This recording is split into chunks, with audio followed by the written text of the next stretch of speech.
Patris et Filii et Spiritus Sancti. Amen. Veni Sancte Spiritus, repletuorum cauda fidelium et tui amoris in eis iniam accende, emite Spiritum tuum et creabuntur. Et renovavis faciem. Oremus Deus qui cauda fidelium Sancti Spiritus illustratione loquisti, da nobis in eodem spiritualitas sapere et eius semper consolatione gaudere per Christum Dominum nostrum. Amen. Sede sapientiae ora pro nobis. nobis. In nomine Patris et Filii et Spiritus Sancti. Amen.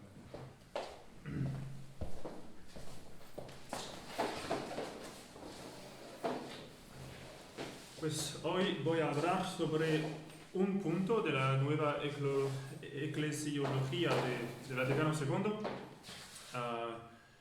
y eso es sobre la cuestión de la salvación por medios de las sectas no católicas. El Vaticano II tenía como objetivo desarrollar la doctrina sobre la Iglesia y la nueva teología, la nueva teología, que era un resurgimiento del modernismo condenado por el Papa San Pío X, estaba floreciendo a pesar de algunos intentos del Papa Pío XII para reprimirla, y estaba infectando a los seminarios, a los sacerdotes y a los propios obispos, los teólogos particularmente. Y todo estaba maduro para un desastre, y es lo que pasó. El 21 de noviembre de 64 se promulgó la Constitución dogmática sobre la Iglesia Lumen Gentium, y entre otras cosas este documento enseña que la salvación es posible a través de sectas no católicas, en el judaísmo o no sé qué, protestantismo y otras cosas. Y ahora discutiremos de la necesidad de la Iglesia Católica para la salvación.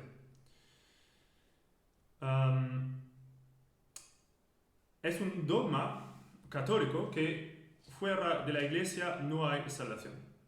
Eso es un dogma. Fue repetido en numerosas ocasiones. Papa Bonifacio VIII lo enseñó en la bula Unam Sanctam, por ejemplo. El Papa Eugenio IV también durante el Concilio de Florencia, con el decreto Cantate Domino del 4 de febrero 1441. Ese decreto contiene el siguiente, voy a leer un poco de ese decreto. Dice: la Santa Iglesia Romana cree firmemente, profesa y proclama que aquellos que no viven dentro de la Iglesia Católica, no solo los paganos, sino también los judíos, los herejes y los cismáticos, no pueden llegar a ser partícipes de la vida eterna, pero partirán al fuego eterno que fue preparado para el diablo y sus ángeles, a menos que antes del fin de la vida los mismos hayan sido añadidos al rebaño, y que la unidad del cuerpo eclesiástico es tan fuerte que solo para aquellos que permanecen en él son los sacramentos de la Iglesia de beneficio para salvación, y que los ayunos, la limosna y otras funciones de piedad y ejercicios del servicio cristiano producen recompensa eterna, y que nadie, cualquiera que sea la limosna que haya practicado, aunque haya derramado sangre por el nombre de Cristo, puede ser salvo, a menos que haya permanecido en el seno y la unidad de la Iglesia Católica. Todo eso es claramente contra la enseñanza del Vaticano II, que habla de ecumenismo de sangre, por ejemplo. Eso es claramente contra eso. Pero también en 49 el Santo Oficio dio aclaraciones sobre la necesidad de la Iglesia Católica para la salvación. Una carta muy importante, que con muchas precisiones sobre ese punto. Y esa carta fue suscitada por personas relacionadas con el St. Benedict's Center en los Estados Unidos y por supuesto fue enviada al Bishop Cushing of Boston, de Boston. Y en esta carta hay una condenación de lo que ahora llamemos el fineísmo, pero también hay puntos que son muy interesantes y que son una condenación de los errores del Vaticano II, en una manera muy clara. Vamos a ver algunos puntos.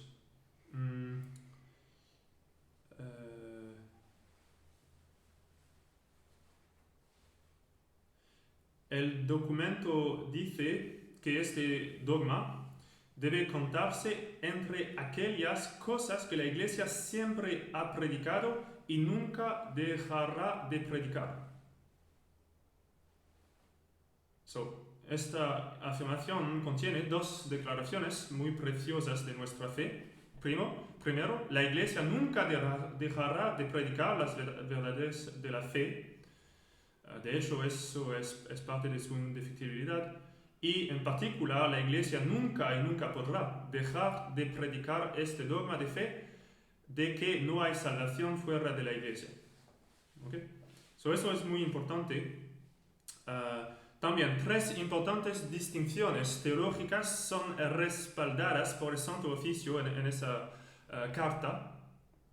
Son la distinción entre necesidad de precepto y necesidad de medios, y tengo que explicarlo. Y segundo, la distinción entre pertenecer a la Iglesia in re, actualmente y en realidad, y pertenecer a ella in voto, por deseo, como Pío XII lo ha dicho, y Pío IX también en un documento. Y tercero, la distinción entre una intención o deseo explícito e implícito de ingresar a la Iglesia Católica.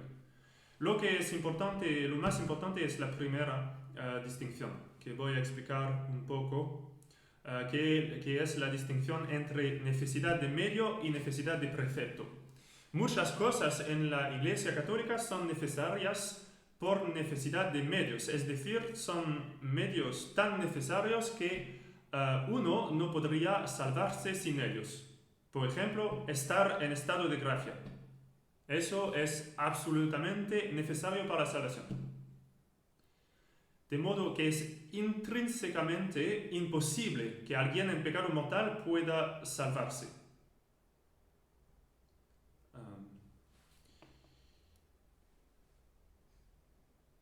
Por otra parte, muchos mandamientos de la religión católica son necesarios por necesidad de precepto, como por ejemplo la recepción del sacramento del bautismo o de la penitencia para la justificación. Hay un mandamiento de Cristo de ser bautizado, pero a uno se le puede impedir ser bautizado por razones de las que no es responsable, como ser ejecutado por ser catecúmeno, como es el caso de Santa Emerenciana, o en Nantes, por ejemplo, Santo Rogaciano, que es un santo del tercer siglo, o cuarto siglo, que fue venerado por siglos, desde su martirio. En toda Britania hay una fiesta de ese santo que fue un mártir, pero que no fue bautizado.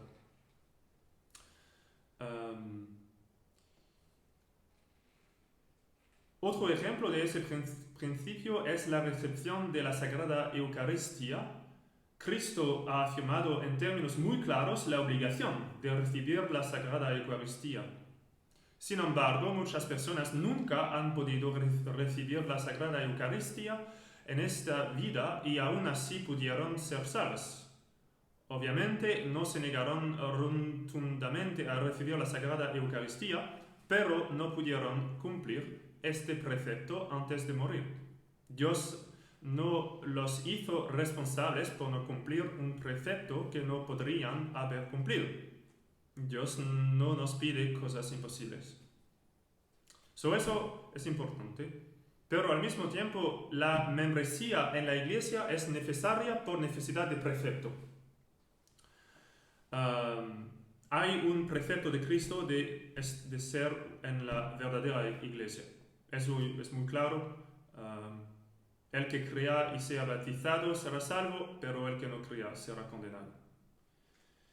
Sin embargo, ser miembro de la iglesia in re actualmente no es necesario por necesidad de medios. De precepto, sí. De medios, no.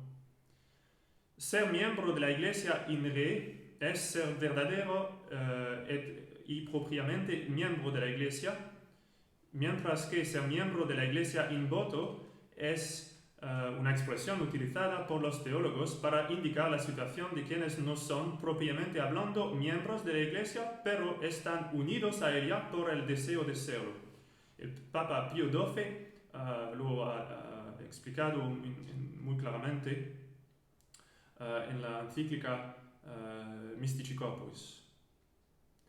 Y así la carta del Santo Oficio explica que hacia el final de esta misma carta encíclica Mystici Corporis, cuando invita muy afectuosamente a la unidad a quienes no pertenecen al cuerpo de la Iglesia Católica, el Papa Pío XII, menciona a quienes están relacionados con el cuerpo místico de la Iglesia, retendor por cierto anhelo y deseo inconscientes, y de ninguna manera los excluye de la salvación eterna. Pero, sin embargo, al menos el deseo implícito de convertirse en miembro de la Iglesia Católica es importante, es necesario. Y eso es necesario por necesidad de medios. Al menos desear ser miembro de la Iglesia Católica. Al menos eso. Y por eso pueden salvarse, pero por medios de la Iglesia. Y así no es contra el dogma extra iglesia nulla salus, porque la salvación viene por mediación de la iglesia y solamente por mediación de la iglesia.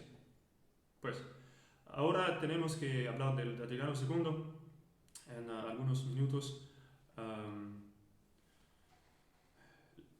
La enseñanza del Vaticano II sobre esta cuestión se basa en los errores que hemos presentado y dice: por consiguiente, aunque creamos que las iglesias y comunidades separadas tienen sus defectos, no están desprovistas de sentido y de valor en el misterio de la salvación, porque el Espíritu de Cristo no ha rehusado servirse de ellas como medios de salvación, cuya virtud deriva de la misma plenitud de la gracia y de la verdad que se confió a la Iglesia.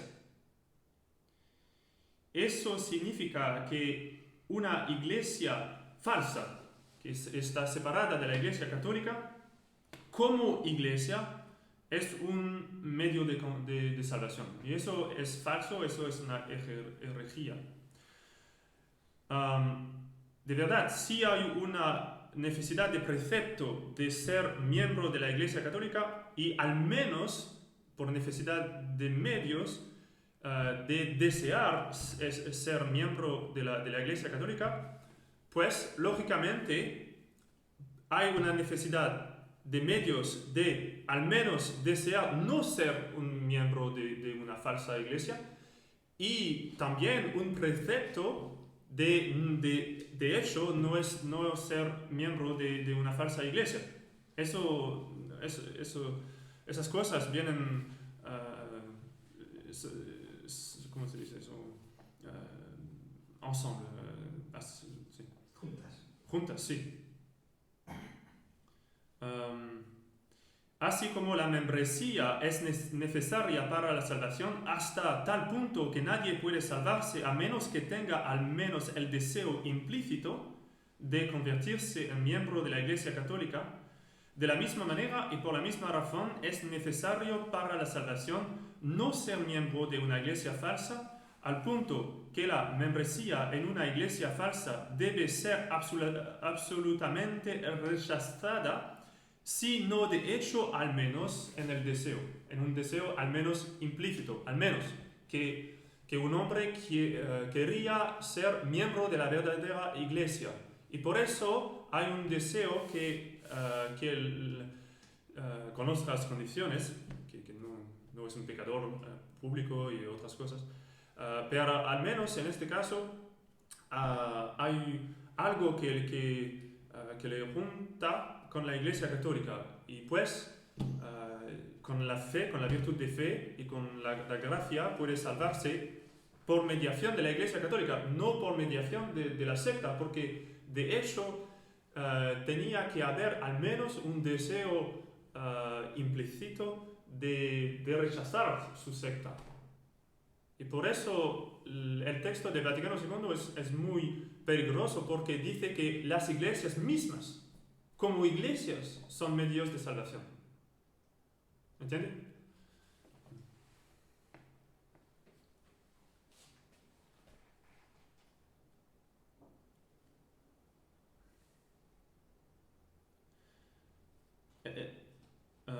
De la enseñanza del Santo Oficio que hemos explicado podemos extraer los siguientes principios. La no membresía, così dice, en una iglesia falsa es necesariamente precepto para la salvación. Hay un precepto para la salvación de no ser miembro de una falsa iglesia. Y al menos el deseo de no ser miembro de una falsa iglesia es necesariamente un medio para la salvación. Eso es muy importante de entender porque es el punto central de ese error. Después manifiesto que este Vaticano II doctrina contradice el dogma extra ecclesia nulla salus, sí, de manera muy clara. Ahora, quizás en 2 minutos, alguno puede decir que en estas iglesias se pueden encontrar medios de salvación, como sacramentos dáridos o ciertas verdades de la verdadera fe. Pero hay una distinción entre una ocasión y una causa, una cosa, que en el texto del Vaticano II las falsas iglesias son medios de salvación como iglesias, y eso es el error, porque es verdadero que, por ejemplo, un hombre puede, que es miembro de una falsa iglesia puede bautizar un niño, y el niño se puede salvar con el bautizo de ese hombre, pero en ese caso, primero, hasta la edad de la razón, la presunción es que la ley católica es que ese niño es un miembro de la iglesia católica. Solamente cuando tiene la edad de la razón, pues la presunción legal es que él ¿cómo se dice? Adhería a las errores de su secta y por eso no es católico. Pues,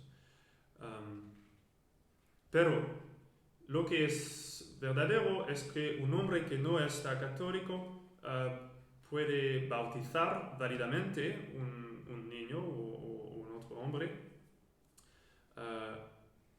pero eso es una ocasión, no es una cosa, porque la Iglesia Católica es la que tiene posesión de este sacramento del bautismo, y solamente el hombre está usando algo que la Iglesia Católica posee, ¿no? ¿Posee? ¿Cómo se dice? Posee. Sí. Pero es el bautismo de la Iglesia Católica, no el bautismo de una falsa iglesia que está usándole. ¿Sí?